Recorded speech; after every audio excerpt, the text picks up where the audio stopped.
That's a really interesting way to put it, but it really makes sense. Because in life, you're the customer. All these things are coming at you. Be a good customer and say no when they don't fit.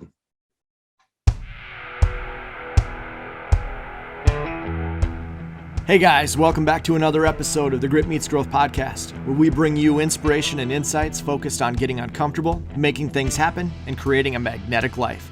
If you enjoy the messages you're hearing here, please leave us a review on whatever platform you're listening on, and make sure to subscribe so you don't miss out on future episodes of the podcast. With that, let's get after it.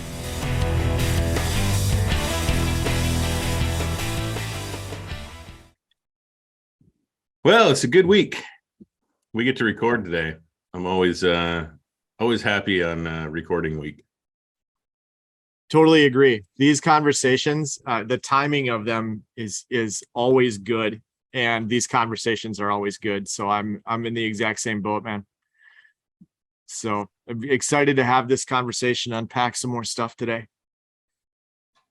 Let's let it rip.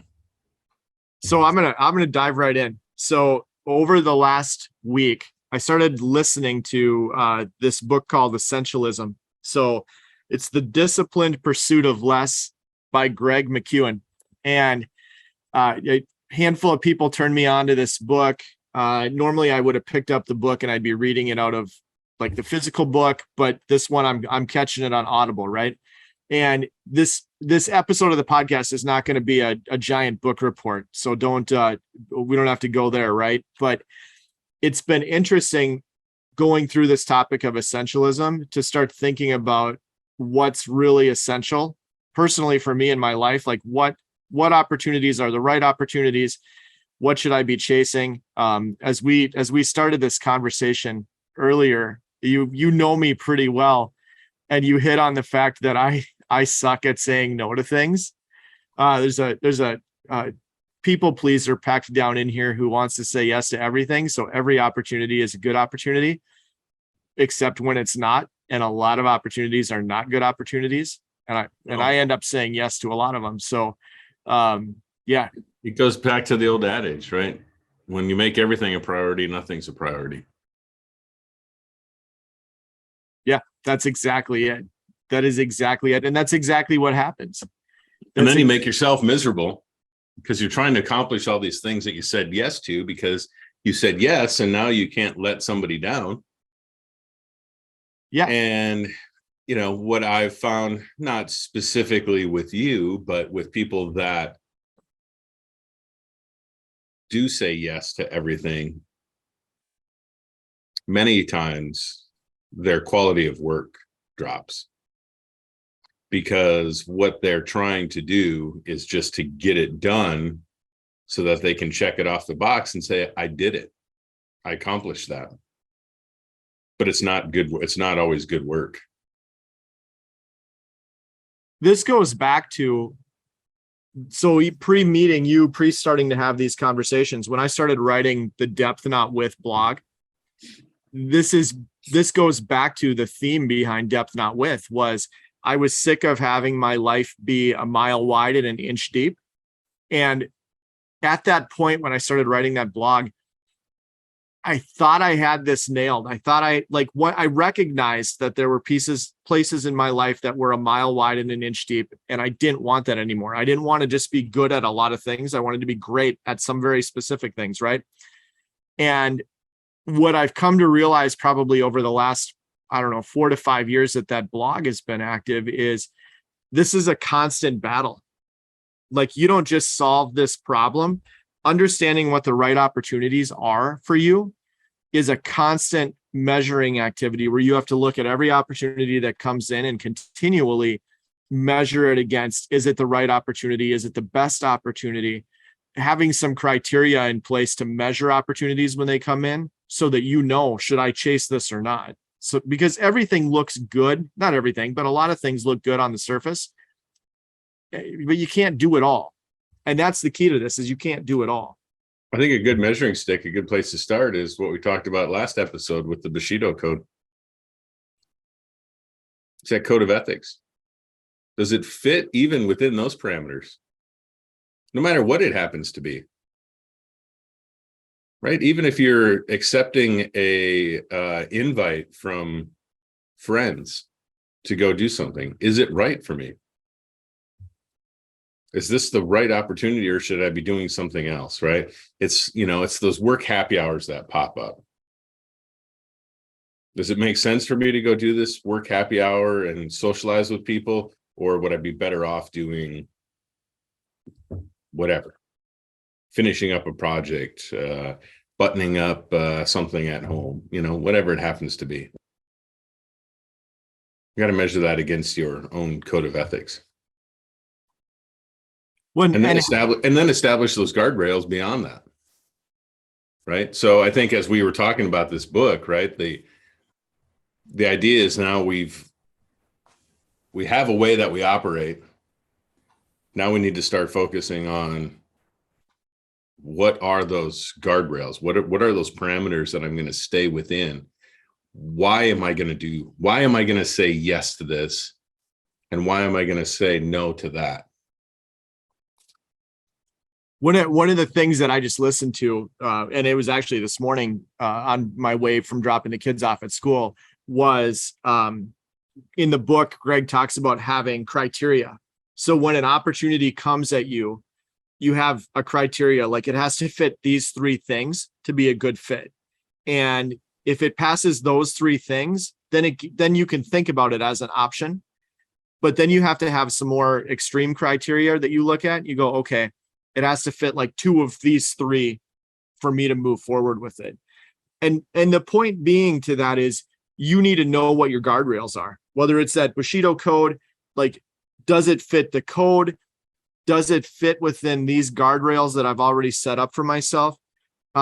We've talked about this in the past. Everything you say yes to is a no to something else. We only have so much time and energy to use on anything in life. And so understanding what the guardrails, the criteria are for us to measure opportunities ends up being really important. As a career salesman, you learn that early on, right? It's a bit of the opposite, right? Every no is one step closer to yes, right? From a prospect.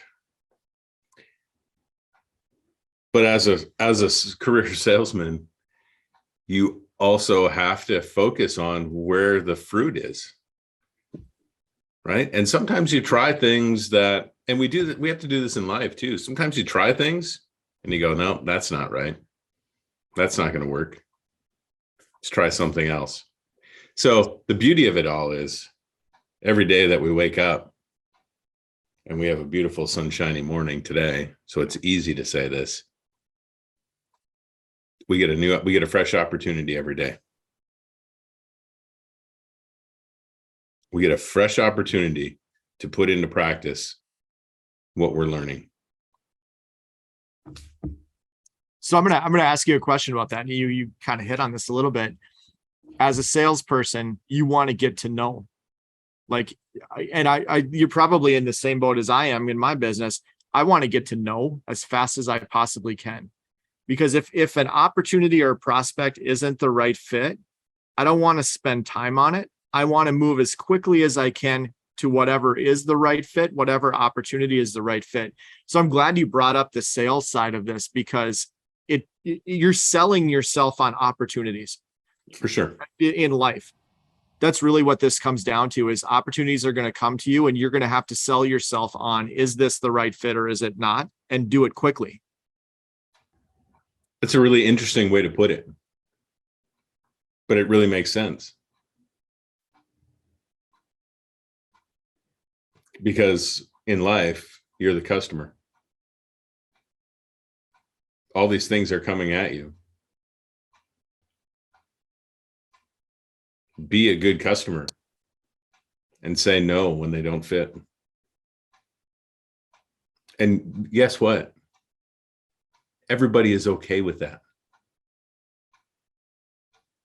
People are okay hearing no.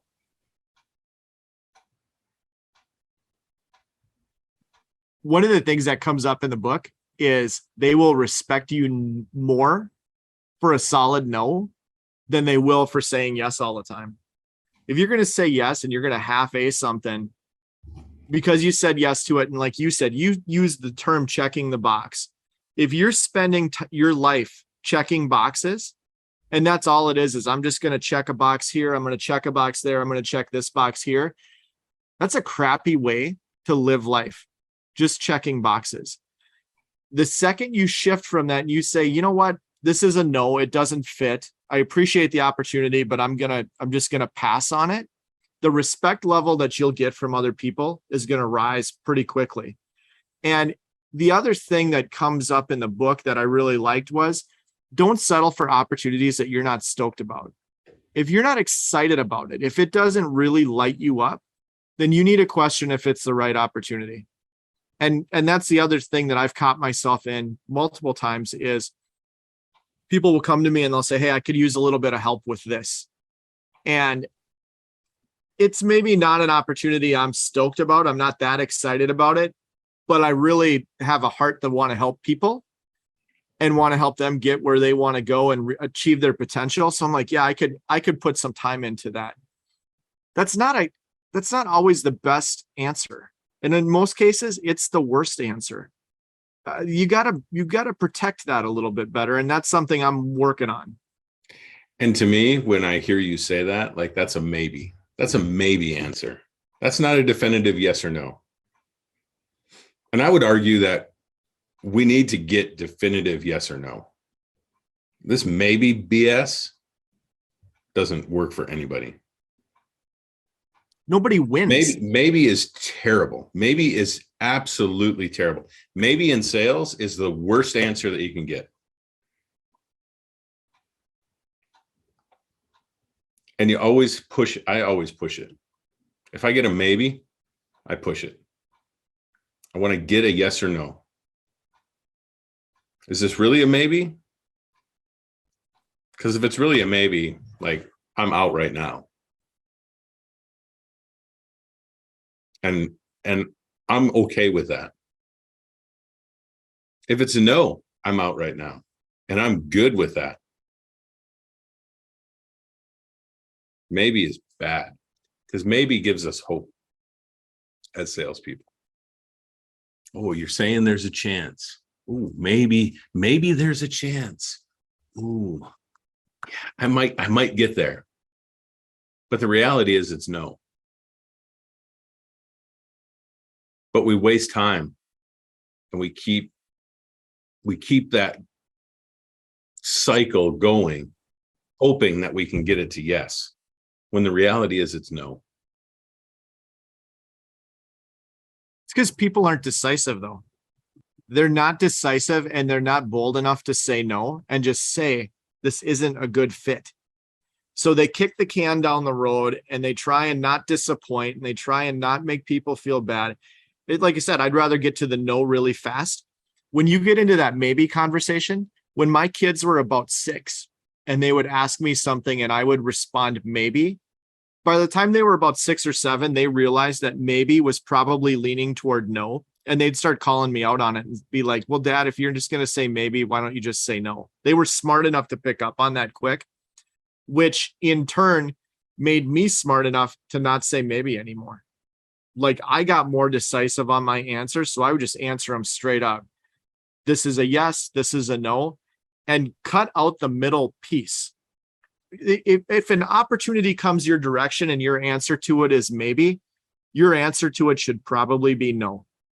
Unless there's a reason that you need to dive in, you need to get some more information, you need to learn a little bit more about what the potential is, what's out in front of you. But if you were truly excited about something, you probably wouldn't say maybe. You would be more bold in your response than maybe. So let me ask you this. Is no forever or no for right now? I think it's always no for right now. I think the second you draw the line in the sand and you say it's no forever, there are certain non-negotiables in life that it's going to be no forever no matter what, right? But for a lot of things, no today is no for today. The opportunity might not fit today. I've changed so much in the last 5 years that things I would have said yes to 5 years ago, I would say no to now, and vice versa. Things that I would have said no to 5 years ago, I would say yes to today. So I don't think you can be that definitive that no is no forever. I think no is no today. And ask me again in 2 years, 3 years, 5 years, and the answer might be different. What would your response to that be? Yeah, I'm in the same boat. No is not no forever. It's no, not right now. You know, things change. We change. We change every day, right? As we just talked about, we get that opportunity to try it all over again today. Today might be a different story. There's a spot in the book where he talks about protecting the asset. And it's really interesting the way he puts it, because the protect the asset really means protect mind, body, spirit. So you're going to protect yourself mentally from things that are not a good fit. You're going to protect yourself physically, stay trained up, stay ready, keep yourself physically protected from things that aren't a good fit. And then spiritually, the same thing, like keep those boundaries up, right? One of the things that they dive into deep is the concept of sleep, and that sleep is one of those ways that you're able to protect mind, body, and spirit by getting enough sleep.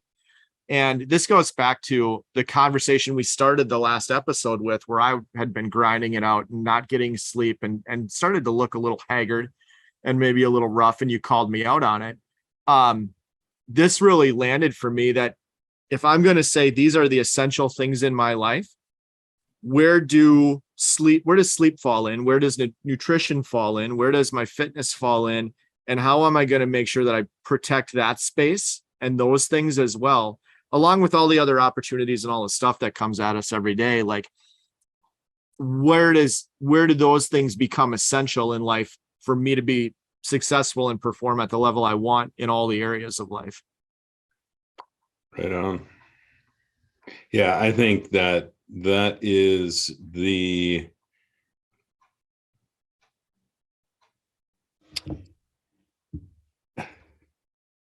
quintessential roadmap. It's personal improvement. It's the ultimate rebellion.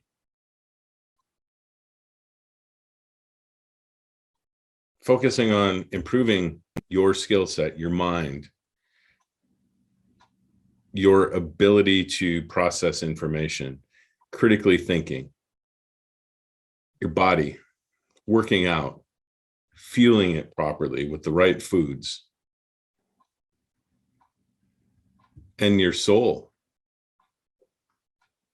which is what guides us every bit of the way.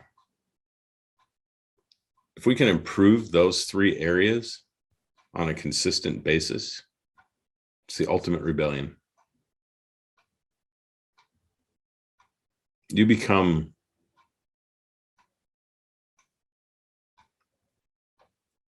a bit indestructible,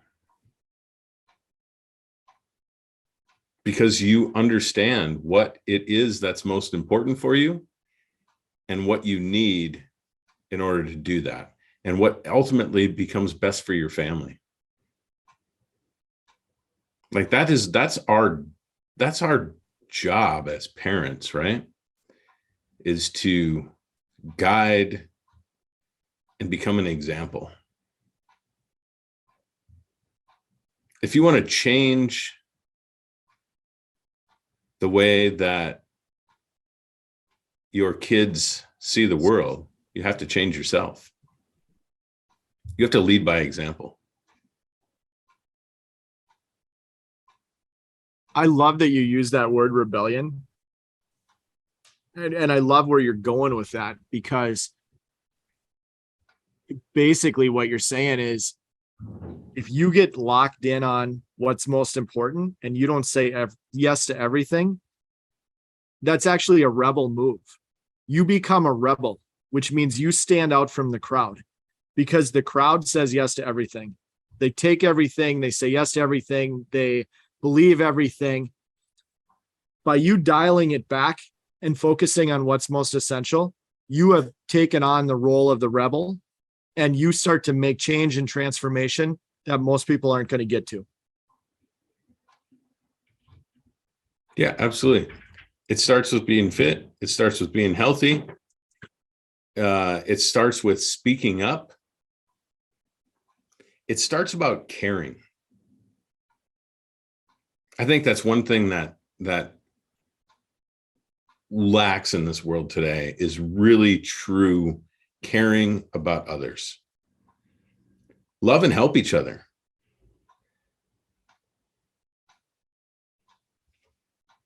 But help each other in a way that's beneficial for everybody. Don't just help somebody to help them. Help them in a way that's beneficial for you and for them. Acquire real skills, right? That's what we do every day. It's part of what we're doing. We're trying to provide that information here on the Grit Meets Growth podcast. It's lessons learned. It's things that we've learned.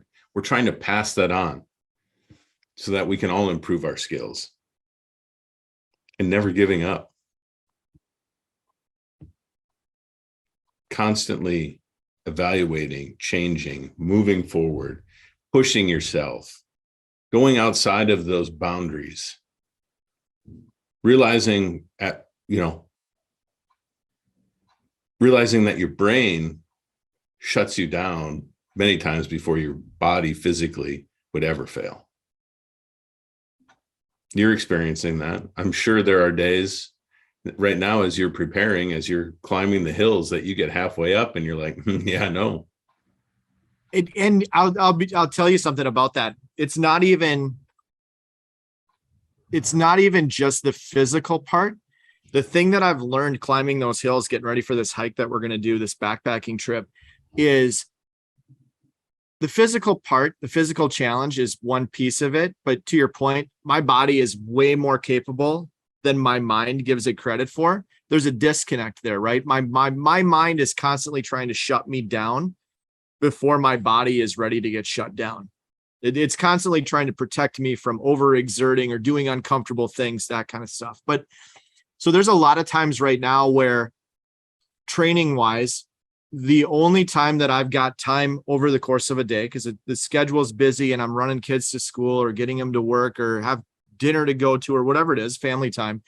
There's plenty of times where I have to be on the hill by 5 a.m., which means that at 4 o'clock, and you know this because you've rolled out to the gym at 4 a.m. You're like, I'm not telling you anything you don't know. 4 a.m., the alarm goes off and the feet are on the floor. 4:30, I'm driving to the hill and it is pitch black. It is me and the stars. And when I start walking up that hill at 5 o'clock, there's nobody else out there. I'm the only car in the parking lot. I'll start going up the hill. Maybe by 5:15, I see one other headlamp, but it's pitch black. It's me, the hill, and whatever animals are out in the woods alongside the hill. And every once in a while, I hear them outside the hill. I'll hear an owl or I'll hear a coyote kill something in the woods behind me that scares the crap out of me. But there's some solitude in being on the hill when it's pitch black. My mind does not want to get out of bed. It doesn't want to be out there alone. It doesn't want to be uncomfortable. It hears that noise in the woods and it's like, get off the hill. Like, well, I don't know what that was. Be afraid. And the battle is in the head. The battle is always in the head. But I know getting ready for this trip, that training is essential for me to be prepared when I start my backpacking trip. The only way for me to show up well is to do the work. The work is essential right now. So it's physical and mental, just like anything. There's a physical and mental component to every challenge that we face, every opportunity that we have to push ourselves. It's more mental than it is physical. Because we've talked about that before, right? Our body will do anything that we tell it to do. It's our mind that shuts shuts that opportunity down. Build a strong mind, everything else will follow.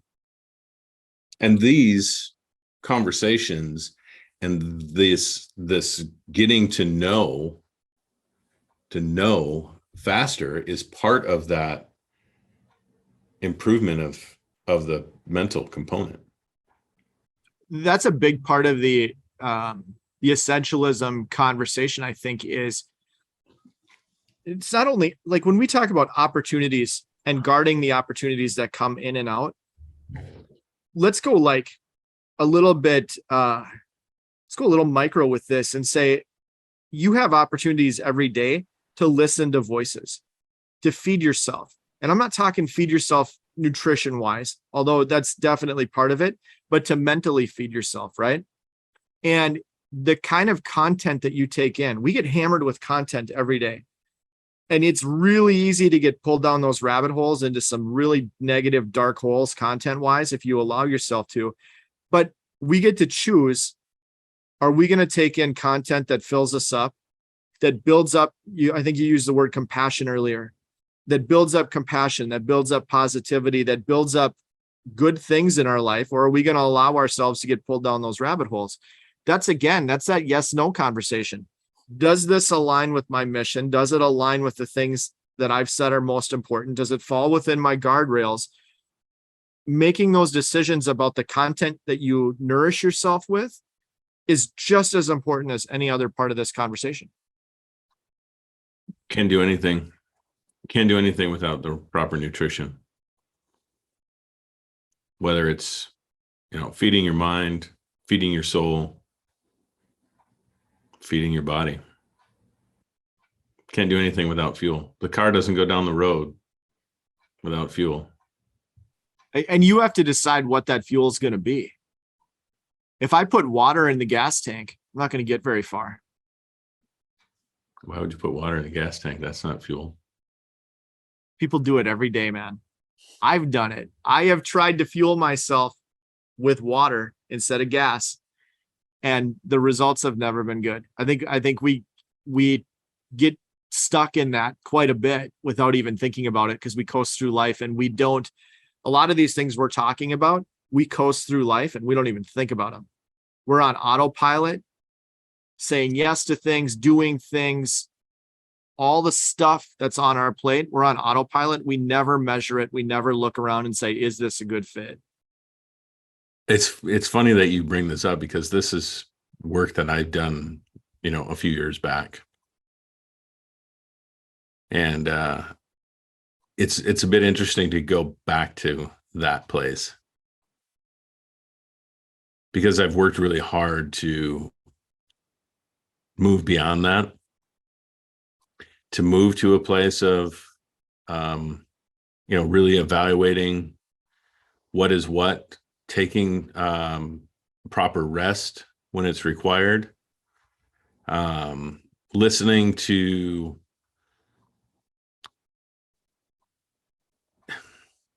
the markers and knowing when to push and when to hold.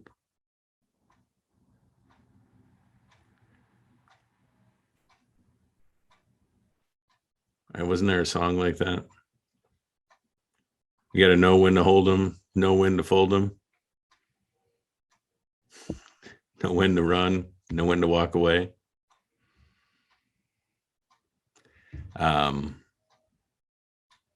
Yeah, that's you're in a fun spot, right? Because you get to make a lot of those decisions. But it's amazing when you get to that point, and it just does become second nature to be able to start evaluating what's right and what's wrong for you, right? What is your yes? What is your no? And I don't think that the work ever stops. It's every day. It's further evaluation on that. That's what I was going to ask you about, is when you say it, like a couple of years ago, you went down this path. Is it one and done, or does the work continue and you just hit on it? The work never stops. Dude, it's just like the gym. You can't go to the gym for a year and think you're going to achieve lifelong results. Like, you have to do that every day. You can't eat once a week. You have to eat every day.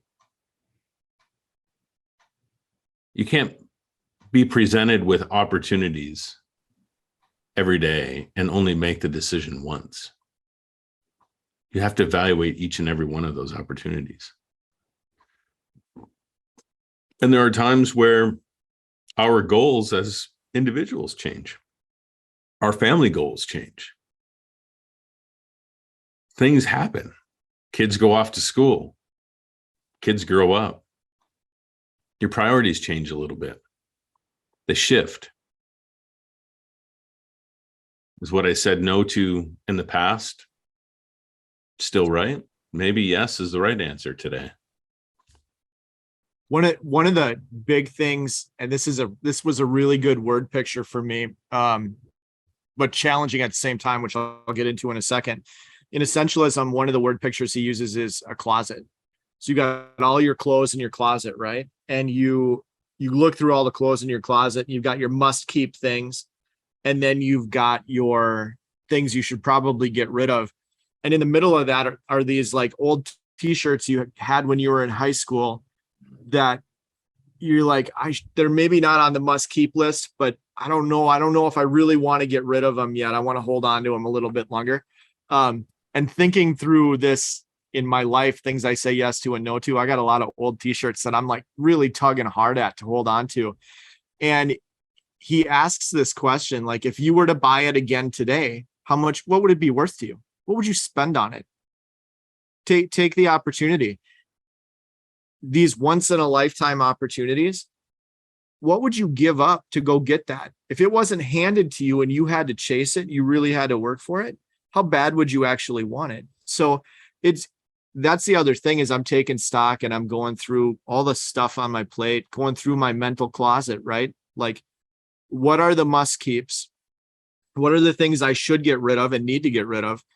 And then how do I tackle in the middle of that, the old high school t-shirts that I'm hanging on to for no reason other than I feel like I should? So here's a great exercise to go through. It works with actual clothes and it works with the mental piece that you're describing. Every time you bring something new in, something else has got to go. Bring a new shirt home, buy a new shirt, got to get rid of one of the old ones. You bring a new thought in, a new way of thinking, you got to get rid of the old way. Because otherwise everything just gets cluttered up and it gets muddy again. So if you've defined those parameters and you keep adding to it, what happens? You just have more stuff. You have more things. You have more thoughts to process through. Dump them. And part of that is getting used to the fact that life requires trade-offs. You can't have it all in every area of your life. You can't have everything. So you have to get really clear on what's most important and address that and be comfortable with the fact that there are trade-offs in life. That there are things, if I take this on, I can't hold on to this anymore. Like, you run out of hands eventually. You run out of ways to hold on to things in your life. And so you got to get clear on what things are most important, that you really matter and that you really want to hold on to. And like you said, depending on the state of life you're in, depending on the year you're in, and sometimes even the month, what you hold on to is going to be different. What's important to you and what matters is going to be different. So it's that constant exercise of continuing to measure and continuing to look at things and say, I can have this or I can have that, but I can't have both. We want both all the time. I want both. I want 2, 3, 4, 5, 6, 7, 8, 9, 10 things. Sometimes you got to just get laser focused on one or two. I think a good place to look for inspiration on that is elite athletes. Elite athletes are lean and mean. They're focused. Focused on one thing. They only say yes to the things that are going to move them forward in their pursuit of greatness. Everything else is a no.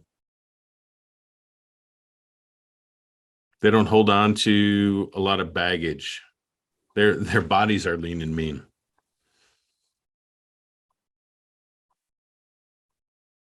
Put the food in, use it as fuel to work. Don't use it to cope with failure or, that whole emotional eating component. Use it as fuel.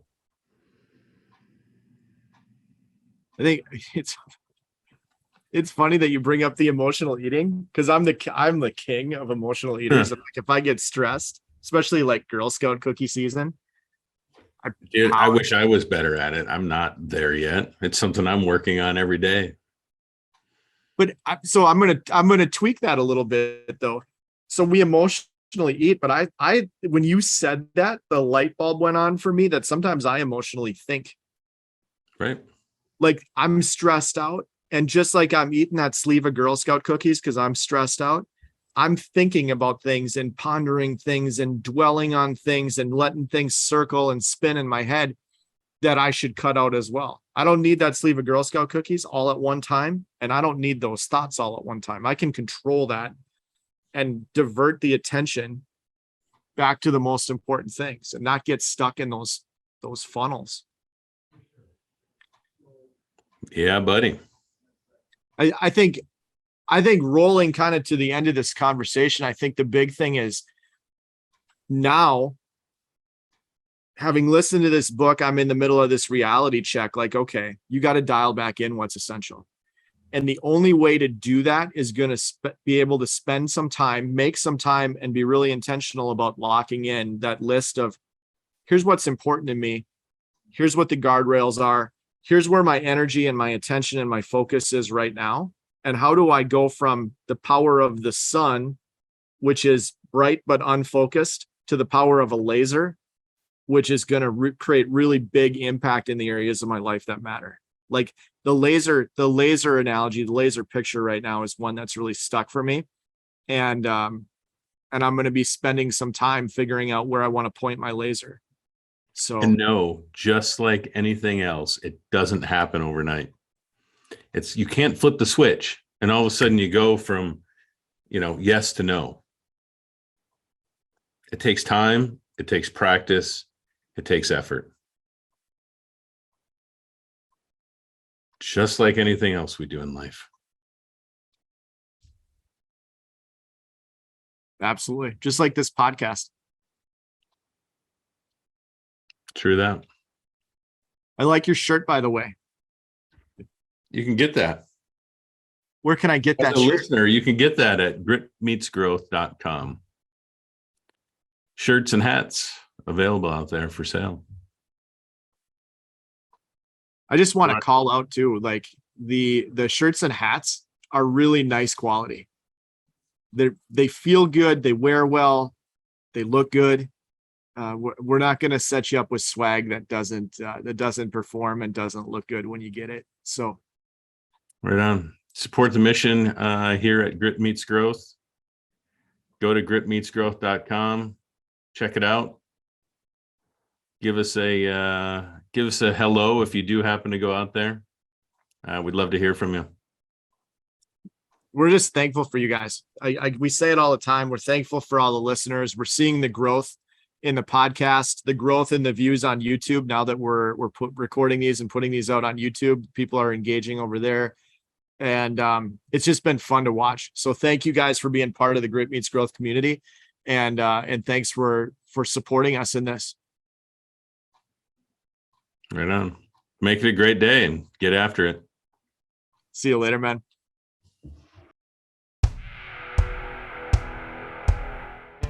And that wraps it up for today's episode. Thanks for tuning in. Thanks for being part of the Grit Meets Growth tribe. And thanks for growing along with us and being part of this journey together. If you know someone who needs to hear the conversation we had today, please share it.